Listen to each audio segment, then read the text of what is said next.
नमस्कार दोस्तों। दिल्ली मुंबई में एक जगह से दूसरी जगह जाने के लिए ट्रेन में हजारों लाखों लोग ट्रैवल करते हैं। ये गिनती कितनी है एग्जैक्टली इसका डाटा तो किसी के पास भी नहीं होगा। इतने सारे लोग जब लोकल ट्रेन में ट्रैवल करते हैं तो कितनी दुर्घटनाएं होती होगी आप खुद सोचो। और होती भी है।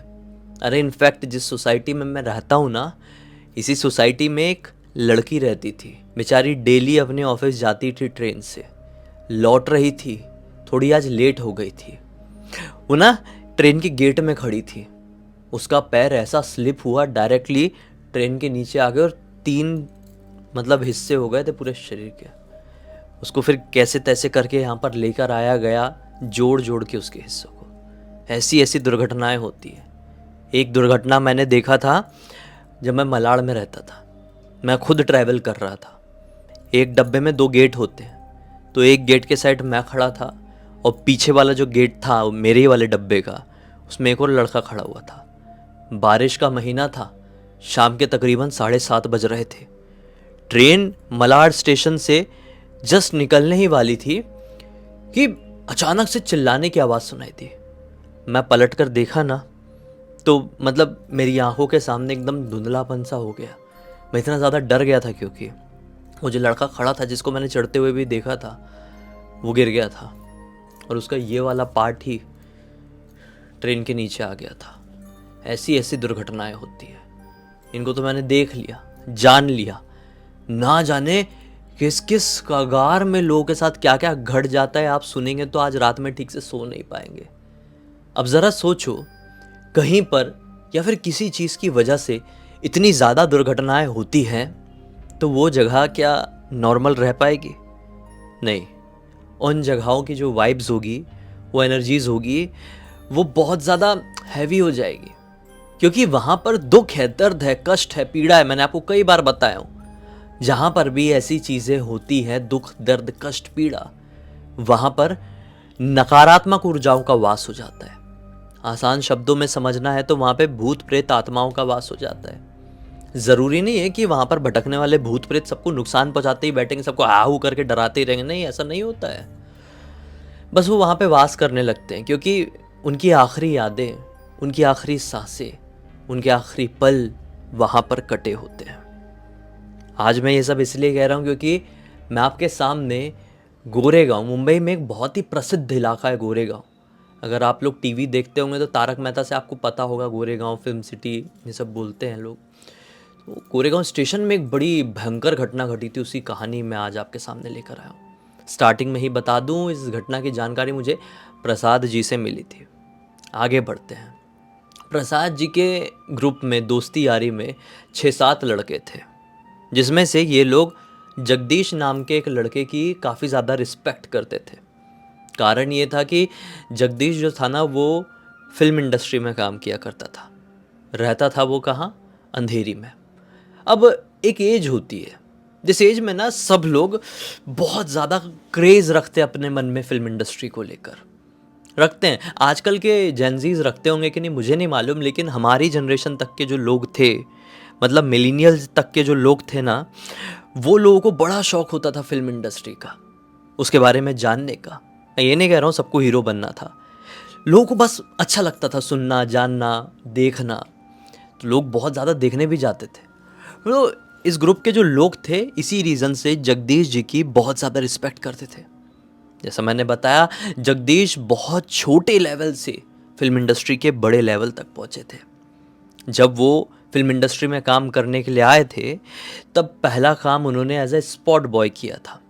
स्पॉट बॉय ऐसा लड़का जो कि सबको चाय पानी देने का काम करता है। साफ़ सफाई कर दिया, कुछ किसी के लिए गर्म कर दिया, समझ रहे हो, एक हेल्प टाइप का जो होता है ना, वो था। ये धीरे से प्रमोशन लेके कैमरामैन को एक असिस्ट कर लिए, जो शूट करता है सब कुछ, उसके असिस्टेंट बन गए। फिर थोड़ा सा मौका मिला, ये प्रॉपर कैमरा हैंडलिंग करने लगे। अगर कोई फिल्म शूट हो रही तो उसका छोटा छोटा चंक कई बार इनको शूट करने का मौका मिल जाता था। एक बार की बात है, एक डायरेक्टर ने इनको अच्छे से भाप लिया, एक प्रोड्यूसर के पास रिकमेंड कर दिया।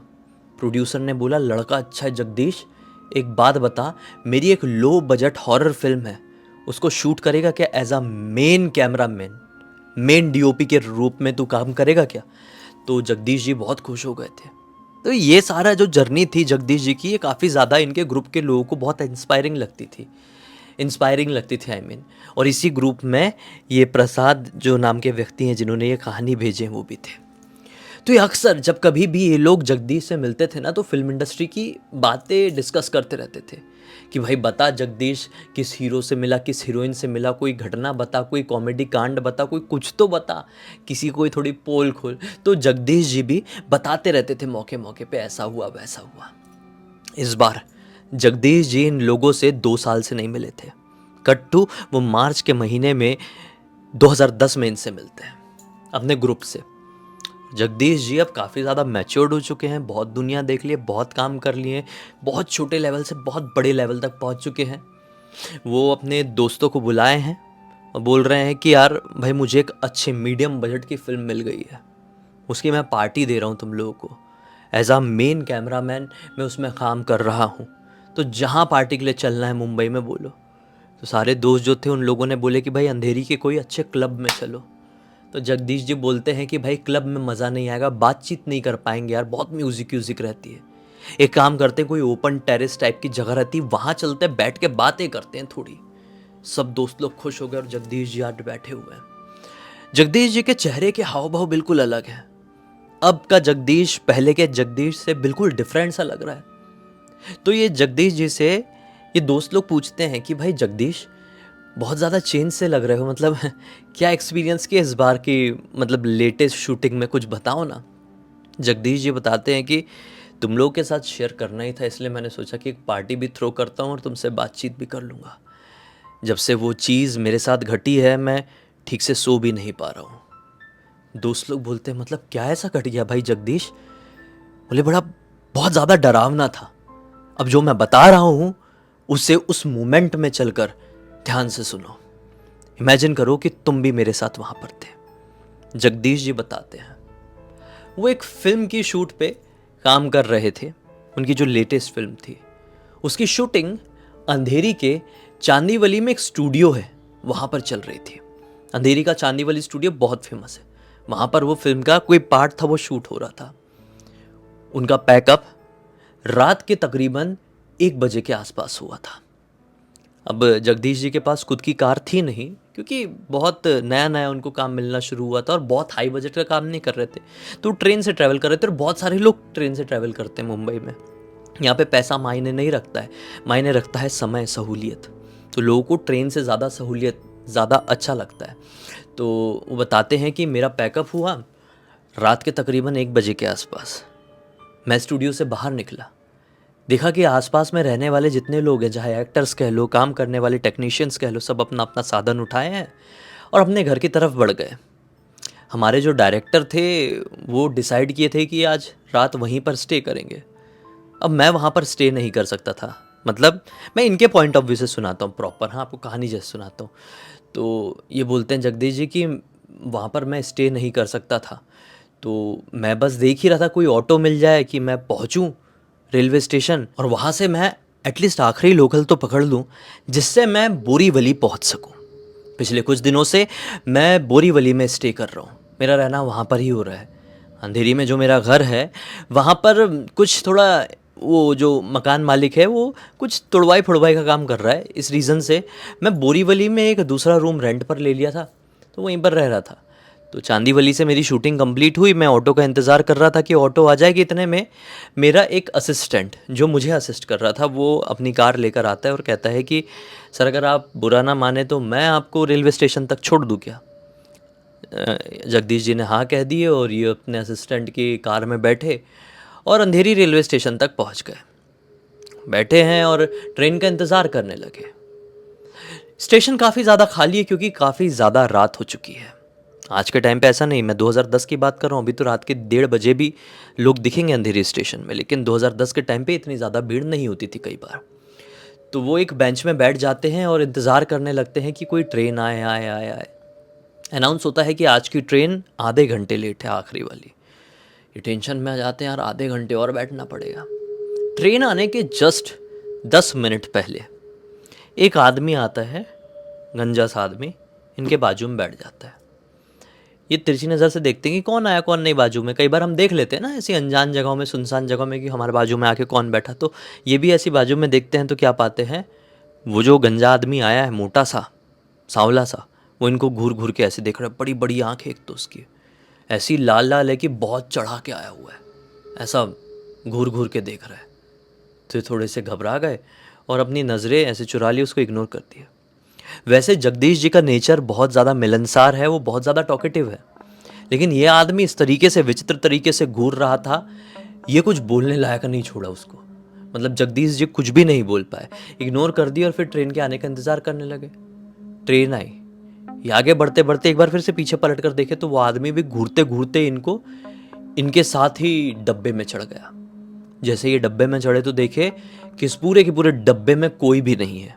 आखिरी लोकल है भाई, ये डब्बा पूरी तरीके से खाली है। अंधेरी से बोरीवली जाने वाली ये ट्रेन हर एक स्टॉप में रुकने वाली है। तो ये एक सीट में जाकर बैठ गए। वो जो गंजा आदमी था काला सा, वो भी इनके सामने आकर बैठ गया।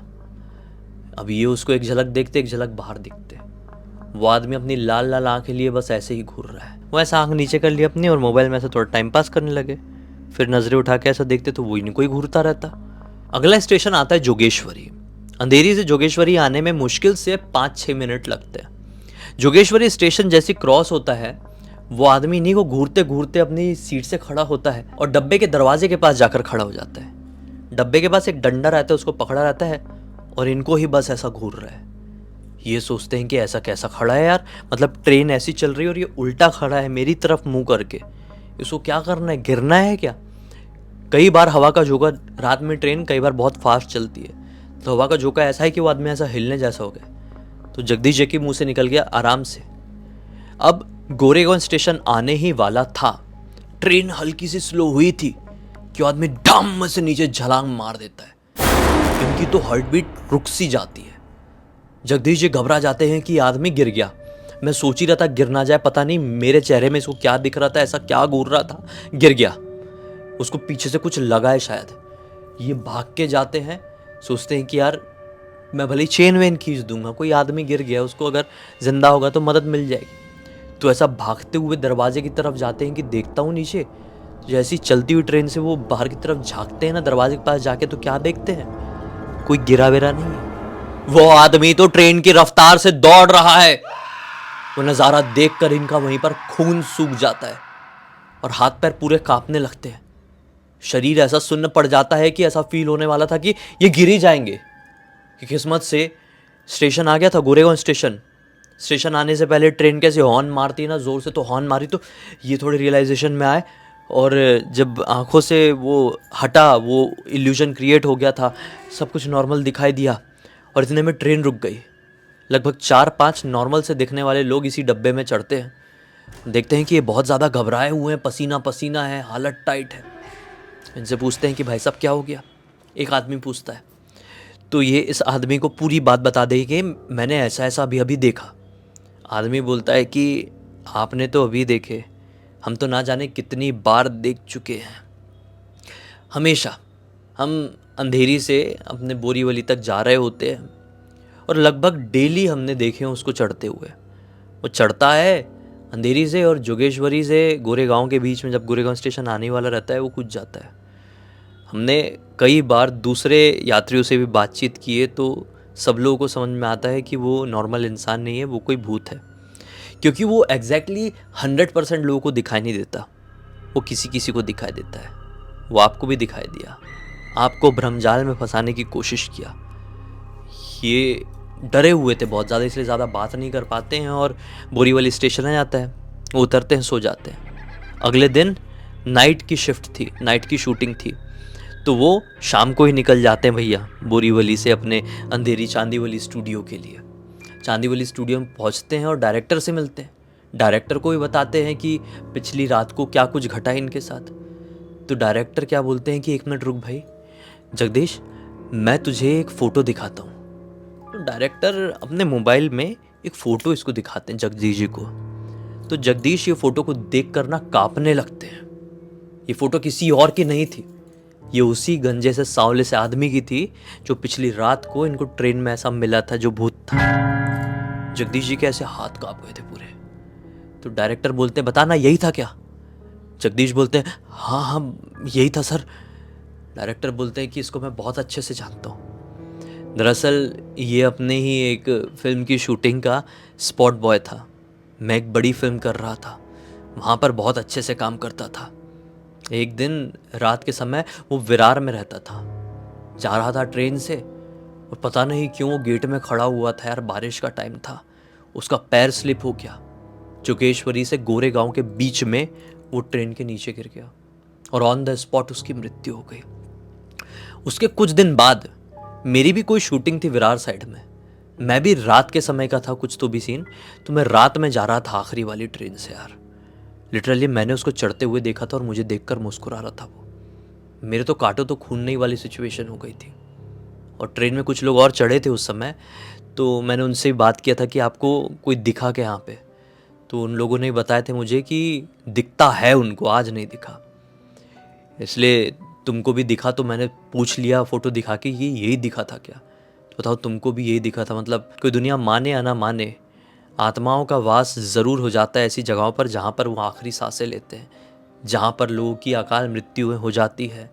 तो कई बार वहाँ पे भटकती हुई उनकी आत्मा कुछ लोगों को दिखाई दे जाती है। हालांकि वो किसी को नुकसान नहीं पहुँचाती हैं, लेकिन बस वो वहाँ पर रहती है। कई बार अपने होने का एहसास दूसरे लोगों को करा देती है। शायद हमारा वो स्पॉट बॉय जिसका नाम राजीव था, वो भी बस ऐसे ही वहाँ पर भटकता है और लोगों को दिखाई देता है। वो दिन था और आज का दिन है। जगदीश जी ने कभी लास्ट लोकल से ट्रैवल नहीं किया, और ट्रैवल किए भी तो अपने साथ किसी ना किसी को ज़रूर रखे। और कोई भी दिखाई देता तो उसके नज़रों में नज़र मिलाते ही नहीं, डर बैठ जाता है ना मन में।